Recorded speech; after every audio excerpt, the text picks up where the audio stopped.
제 오늘 말씀은 안식년과 희년에 대한 말씀입니다. 희년은 7번의 안식일이 지난 50년째 되는 해를 이야기합니다. 히브리어로 요베일이라고 해요. 나팔을 부는 날 요베일이라고 하는데, 나팔을 분다라고 하면서 온 세상에 알려가지고 그날은 이 안식년이다, 이 희년이다라는 것을 알리라는 거죠. 나팔을 부는 거, 요즘 뭐 우리 사이가 없었지만 옛날에는 군대 가면 기상 나팔, 지침 나팔 불고, 뭐 공격할 때도 나팔 불고, 나팔을 불었죠. 나팔. 왜 나팔을 부느냐? 사람들이 오랜 시간 동안 같은 일을 계속 하다 보면은 타성에 젖어요. 나중에는 자기가 무엇을 하고 있는지도 모르고 그냥 무의미하게 계속 하던 일을 하거든. 그때 이제 나팔을 빵빵빵 하고 불면은 깬다고 해, 깬다고. 예. 그래서 그 해가 이제 안식하라, 안식년이다. 그랬습니다. 안식하라. 예. 그래서 안식년이다. 그래서 오전에 보면은 그 안식년에는 4절 5절에 일곱째 해에는 땅을 안식하게 해라. 예. 사람이 일을 안 하니까 땅도 안식하는 거죠. 그 밭에 파종, 씨를 뿌리거나 포도원을 가꾸지 말라. 그러나 5절에 보면은 거둔 후에 자라난 것을 거두지 말고 가꾸지 아니한 포도나무가 맺은 열매를 거두지 말라. 이는 땅의 안식일이다. 안식년의 소출은 너희가 먹을 것이나 너와 네 남종과 여종과 품꾼과 너와 함께 거류하는 자들과 가축과 들짐승이 다 그 소출을 먹을 걸로 삼아라. 안식년에 씨를 뿌리지도 말고 포도원도 가꾸지 말라 그랬어요. 씨를 뿌리지 않아도 또 나는 것들이 있죠. 예, 씨를 뿌리지 않아도 납니다. 곡식도 자라고 포도원에 포도도 열리고 과일도 열리고 그러죠. 근데 그건 거두지 말라는 거예요. 거두지 말고 그냥 그걸로 먹어라. 너도 먹고 동네 사람도 먹고 나그네도 먹고 짐승도 먹고, 그냥 안식년에는 그냥 땅에서 나오는 것을 그냥 먹어라. 예, 걷어가지고 추수해서 창고에 들이지 말고, 뭐 걷어가 또 누구에게 팔지 말고, 그냥 그 안식에는 일하지 말고 있는 것만 먹어라. 쉬어라는 거죠. 땅도 쉬고 니도 쉬고 다 쉬어라 그랬습니다. 예. 그 다음에 8절 이하의 희년입니다. 희년의 일곱째 9절 일곱째 달 여름날은 속죄일이니 뿔나팔 소리를 내되 전국에서 뿔나팔을 크게 불지며 너희는 50년째 해를 거룩하게 해라. 50년째 해를 거룩하라. 나팔을 분다라고 하는 것은 이제 희년이 시작되었습니다. 그런 의미가 있겠죠. 네, 중요한 것은 이제 지난 49년 동안의 삶을 돌아보라는 겁니다. 돌아보고 하나님 앞에 나와라. 뭘 돌아보느냐 하면 14절에 보면은 내 이웃에게 팔든지 이웃 손에 시키든지 너희 각 사람은 그 형제를 속이지 말라 그랬거든요.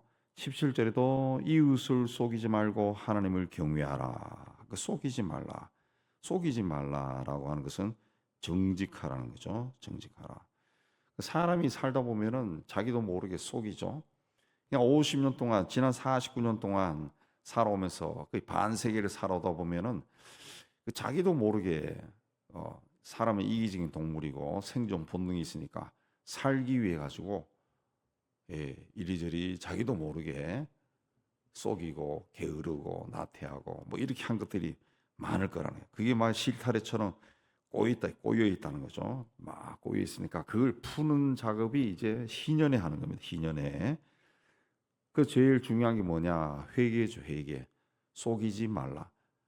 이웃을 속이고 하나님을 속였던 거, 그걸 하나님 앞에 고백하며 이제 풀어 나가는 겁니다. 꼬여 있는 것들을 하나하나 풀어 나가는 것이 이제 희년에 해야 되는 가장 중요한 거죠. 가장 중요한. 그래서 희년에 이웃이란 말도 많이 나오는데 계속 그 이야기입니다. 그 이웃이고, 그다음에 형제고, 나그네고, 그다음에 집을 뭐 샀든지 팔았든지, 또 형제가 가난하게 되어 35절, 또 39절 형제가 가난하게 되어, 또 뭐 47절에 또 종으로 팔리면 뭐 이런 이웃 간의 관계, 그 관계를 다 이야기하는 겁니다. 예. 이웃과의 관계를 이야기하는 거죠. 예. 이웃과의 관계에 그런 문제가 생겼다라고 하는 것은 그게 곧 하나님과의 관계에도 문제가 생긴 겁니다. 예. 자기 이웃을 속이지 말고 내 하나님을 경외하라. 17절에 그렇게 이야기했죠. 예. 그 하나님을 사랑하는 것은 눈에 보이는 이웃을 사랑하는 거죠. 이웃을 사랑하는 것이 하나님을 사랑하지. 눈앞에 있는 형제를 사랑하지 않으면서 어떻게 하나님을 사랑한다고 말할 수 있느냐. 예수님도 그렇게 이야기했는데 그 이웃과의 관계를 회복하는 거. 예. 막 어그러지고 막 팔리고 사고 뭐 집이나 뭐 농토나 이런 것들 막 어그러진 것들을 이제 희년에 풀어가는 것이 희년에 풀어가는 것이 이제 예, 희년의 목적입니다. 희년. 그리고 서로 손잡고 그 하나가 되어가는 게 이제 희년입니다. 희년. 예, 정직하지 못하고 생존하기 위해서 좀 더 잘 살기 위해서 누군가 나도 모르는 사이에 누군가에게 상처 주고 누군가를 빼앗은 것이 있으면은 그걸 다 회복하는 거. 그게 희년이라는 희년. 미국이나 유럽이나 그 서양 사람들의 사회적인 어떤 기풍은 그 정직입니다. 정직입니다. 예. 그 미국이나 영국이나 그 유럽도 마찬가지지만 가다가 좀 부딪히거나 아니면 뭐 살짝 보이는데도 보면은 그냥 쏘리 그러면서 지나간다. 미안합니다. 쏘리 하고 지나가거든요. 예. 그것도 일종의 정직에서 나온 것 같아요. 정직. 그래서 그 사회에서는 사람이 정직하지 못했다. 물론 그 사회가 다 뭐 정직하고 훌륭한 사람만 사는 게 아니고 거짓된 사람도 뭐 사기도 있고 그 동네도 살인도 하고 폭력도 하고 다 해요. 다 해요. 그러나 겉으로 드러나면서까지 그 거짓된 말을 하고 사기를 치고 이런 걸 못한다. 그런 거 하면은 사람이 그냥 정치인이건 경제인이건 뭐 언론인이건 학자건 그 다음부터는 사람 취급을 안 해요. 그 사회에서 제거돼 사라집니다. 사라집. 근데 우리나라는 그 오래전부터 그런 게 없어요. 그런 게 없어. 막 거짓말을 뻔뻔하게 해도 상관없어.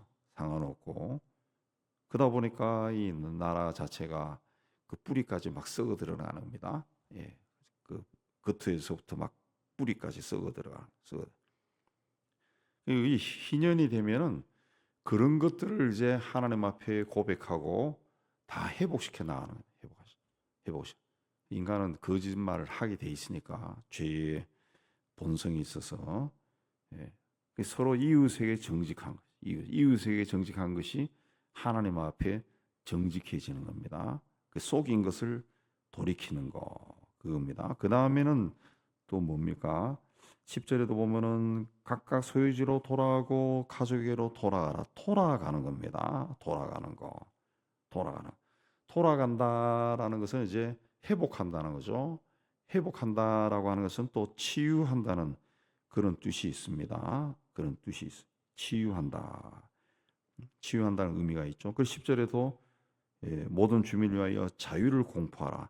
얽매여 있었던 사람들이 이제 자유롭게 되는 거죠. 자유롭게 되는 거예요. 회복하는 거죠. 회복. 11절에도 보면은 거두지 말고 다 돌아가라. 10절 마지막에 소유지로 돌아가고 가족에게로 돌아가라. 그랬습니다. 가족에게로 돌아가라. 예. 돌아가라. 그랬습니다. 돌아가는 거. 41절에도 보면은 41절에 또 보면은 그때는 자녀와 그와 그 자녀가 함께 내게 있었다나 가족과 조상의 기업으로 돌아가게 하라. 다 돌아가게 하라. 예. 종으로 팔렸던 자나 뭐 이랬던 자들이 다 돌아갈 수 있는 돌아가게 해라. 그래서 그 회복하는 거죠. 회복하는 거. 치유하는 거. 그러니까 그 하나님이 그 마지막 절에 그랬죠. 이스라엘 자손은 나의 종들이 됨이라. 그들은 내가 애굽 땅에서 인도하여낸 내 종이요 나는 너희의 하나님 여호와다. 그들은 다 내 종이다. 내 것이다. 그 뜻이죠. 하나님의 것이라는 거죠. 예. 그러니까 큰 맥락에서 보면은 사람이 평생 살아가면서 어떻게 뭐 사람이 한 번의 실수를 하든가 뭘 하든가 해서 집안에 그냥 막 몰락해 버렸어요. 있는 재산 다 없어지고 남 밑에 들어가서 막 그냥 뭐 죽지 못해 그냥 사는 삶을 사는데 50년째가 되었을 때 다 돌아가게 해라. 다 돌아가게 해라. 옛날에 다 돌아가게 해라. 그 사람이 가졌던 집도 돌려주고 재산도 돌려주고 다 돌아가게 해라. 그러면 이 그 삶의 인생에 얼마나 그 희열이 있겠어요. 기쁨이 있겠죠. 기쁨. 그래서 희년이라 희년 기쁨의 날, 기쁨의 날이 돼. 그 회복하는 거지. 회복하고. 예. 예. 그렇게 하면 하나님 앞에 갈 때도 굉장히 막 기쁨이 넘쳐서 하나님 앞에 가겠죠. 가겠죠. 그 희년을 주신 것은 하나님이 주신 이 세상의 삶을 모든 사람들이 풍요롭게 살도록 하는데 하나님의 어떤 목적이 있습니다. 목적이 있습니다. 너무 많이 가진 사람도 없고 너무 적게 가진 사람도 없고 희년이 되었을 때는 다 돌려주고 돌아가게 하는 거. 예, 그거죠. 중국이 일대일로라고 하는 것을 그 행하면서 온 세상에 이제 그 가난한 나라들을 개발시켜 준다 그런 명목으로 돈을 빌려주고 항구를 건설하고 도로를 건설하고 막 그런 병원을 짓고 막 그런 일들을 온 세상에 벌렸는데 중국이라는 나라가 근본적으로 공산당 아닙니까? 공산당. 이 공산당이 사회주의고 다 그런 거예요. 사회주의. 예. 공산이 사회주의, 사회주의. 근데 그 가난한 나라들이 그 이후에 깨고 나니까 우리나라가 전체가 중국의 노예가 되어버린 거예요. 노예가. 항구를 빌려주면 막 100년을 쓰게 만들고 어. 그래서 막 가난한 나라들이 이제 중국의 일대일로에서 막 벗어나고 막 한가하고 그렇게 하잖아요. 또 중국이 건설한 도로나 항구들이 엉터리들이 많대요. 하도 그 공산당들 뒤로 빼돌린 돈이 많아가지고 엉터리들이 많대요. 막 무너지고 깨지고 이런 것들이 너무 많은. 예, 그렇게 막 온 세상을 노예로 삼는 그런 짓을 막 해댄다고요. 해댄다. 뭐 굉장히 풍요로운 삶을 줄 것처럼 유혹을 하지만은 실제로 껍데기를 벗겨 보니까 그야말로 속빈 강정처럼 아무것도 없더라는 거지. 이렇게 하다가 우리 국민이 평생 중국의 노예가 된다. 그러면서 이제 일대일로가 했던 나라에 중국인들이 또 많이 들어가요. 많이 들어가요. 그 공사하기 위해서 들어가고 중국이 정책적으로 인구가 너무 많으니까 그런 나라로 막 사람들을 막 보낸다고. 그러니까 중국인들이 그 온 세상에서 이제 미움을 막 당하고 있죠. 미움을 당하고 막 중국 가게가 공격을 받고 거리를 지나가는 중국인들이 두들겨 맞기도 하고 막 그런다고요. 예. 그런 일들이 막 일어나. 예. 그게 아닌데 원래는 그 성경에서 중국하고 다르죠. 이제 성경에서 이야기하는 희년은 그게 아니라 완전히 회복하는 완전. 그러니까 이제 온 세상의 가난한 나라들이 말씀드린 것처럼 돈이 없죠. 그러니까 나라를 발전시키를 못하는 거예요. 예. 교육도 못 시키는 거예요. 예. 교육도 못 시키고. 근데 우리나라는 가난한 와중에도 옛날 유교 전통이 있어서 그런지 교육을 시켜서 참 성공한 나라에 속하는데 교육을 못 시키는 거예요. 그러니까 가난의 굴레에서 막 벗어날 수가 없는 거예요. 그런 나라에서 빚을 탕감해 시켜주는 그 일이 이제 주빌리라 그래가지고 그 희년 정책이죠. 그게 이제 그 유럽 기독교 국가들이 했던 겁니다. 2차 대전 이후 50년이 지났을 때 1995년에 희년 운동을 벌여가지고 자기들이 가지고 있는 아프리카나 아시아의 빚을 많이 탕감해 줬어요.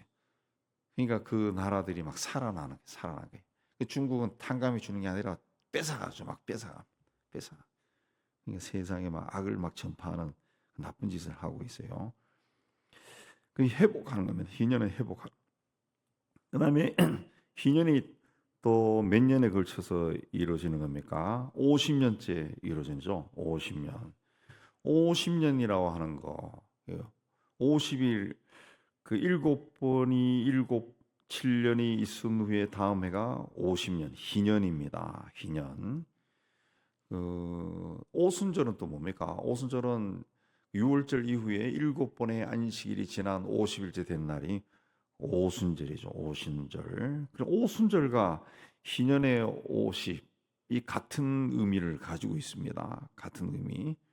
예. 사도행전의 마가의 다락방에서 성령께서 강림하여 성령 충만한 역사가 일어나는데 그게 오순절이죠. 오순절. 유월절 이후 오순절. 예. 예수께서 십자가에 죽으신 후 50일.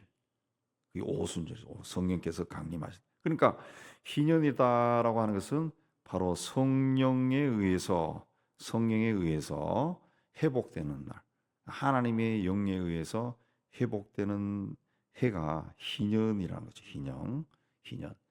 그러니까 49년 동안 그냥 생존하기 위해서, 뭐 성공하기 위해서, 또 뭔가를 더 가지기 위해서 막 힘들게 막 살았어요. 세상적인 마음 가지고 막 뛰어다녔어요. 예. 그걸 이제 50년 될 때, 이거 내가 이거 잘못 살았구나. 다시 하나님께 돌아가면서 하나님의 영으로 충만해지는 거죠. 하나님의 영으로 충만해지. 영적으로 회복하는 날입니다. 성령으로 충만해지는 날. 해가 이 희년이라는 거죠. 희년. 오늘 우리 시대가 죄가 막 흘러넘칩니다. 죄가 흘러넘친다라고 하는 것은 다른 말로 악령이 막 흘러넘친다는 거죠. 악령이. 근데 이런 시대는 성령으로 충만하지 않으면은 우리 믿는 사람들도 그 세상 영에 휘둘리기가 쉽습니다. 고린도후서 3장 17절에 주의 영이 계신 곳에는 자유함이 있다. 그랬습니다. 자유. 그 성령으로 충만하면은 주의 영이 계신 곳에 자유하다. 성령으로 충만하면 자유로워진다. 이 자유라고 하는 것은 막 내가 가고 싶은 곳에 가서 내가 하고 싶은 것 막 할 수 있는 그런 자유가 아니라 성령으로 충만해졌을 때 나를 올가매고 있는 죄의 속박에서 해방된다는 그런 뜻이죠. 해방된다. 지금까지는 물질적인 풍요로움, 또 사회적으로 어떤 지위가 높아지고 명예를 얻기 위한 그런 막 달려왔다 그러면은 50년이 되었을 때는 이게 내가 뭔가 잘못 걸었구나 깨닫고 다시 성령으로 충만해져서 하나님 앞에 나오는 겁니다. 그래서 10절에 그 땅에 있는 모든 주민을 위하여 자유를 공포하라. 그리고 54절에도 그와 그 희년에 이르러는 그와 그의 자녀가 자유롭게 되리니 그랬습니다. 자유롭게 되나? 자유롭게. 희년의 나팔을 불어라. 온 세상이 알게 하라는 거죠. 온 세상이 알게 하라. 성령으로 충만해져야 된다. 세상을 향해서 치닫던 그 발걸음을 돌이켜서 하나님 앞으로 돌아와야 된다. 하나님이 말씀하신 것을 온 세상에, 온 공동체에 적용시켜라. 회복시켜줘라. 치유해라. 용서해라. 하나가 되어라. 사랑하라. 성령으로 충만해라. 이게 다 희년에 해야 되는 일입니다. 희년에 대한 희년이 이제 그런 의미가 있는 거죠. 그리고 우리는 전통적으로 환갑잔치를 옛날에 크게 했는데 기독교적으로는 희년에 크게 해야죠. 희년에 50년째 되는 해. 또 여러분이 개인적으로는 내가 예수 믿고 교회를 나가기 시작한 지 50년이 되는 해가 언젠가. 그걸 또 한번 계산해서 그날 하나님 앞에 정말 감사하고 또 잔치도 벌이고 그런 일들이 우리 기독교 공동체에도 있었으면 좋겠고 교회도 이제 개척해서 그 설립된 지 50년이 되는 해 굉장히 중요한 것 같아요. 그 해를 이제 준비하면서 교회가 잘해서 50년 기념으로 희년이죠, 희년. 정말 속박받는 삶을 사는 사람들에게 속박에서 해방시켜주고 그런 곳에 막 교회도 짓고 실제로 그런 교회들이 있어요. 그런 아주 가난한 지역에 교회도 짓고 국내나 국외나 거기서 희년을 선포하는 그 사람들에게 하나님으로 인한 기쁨을 그들에게 선물로 주는 거, 그 교회 공동체가 할 수 있는 아주 좋은 일입니다. 우리가 이것을 기억하고 희년의 정신을 기억하고 또 하나님 앞에 나아가는 귀한 여러분 되시기를 주의 이름으로 축복합니다.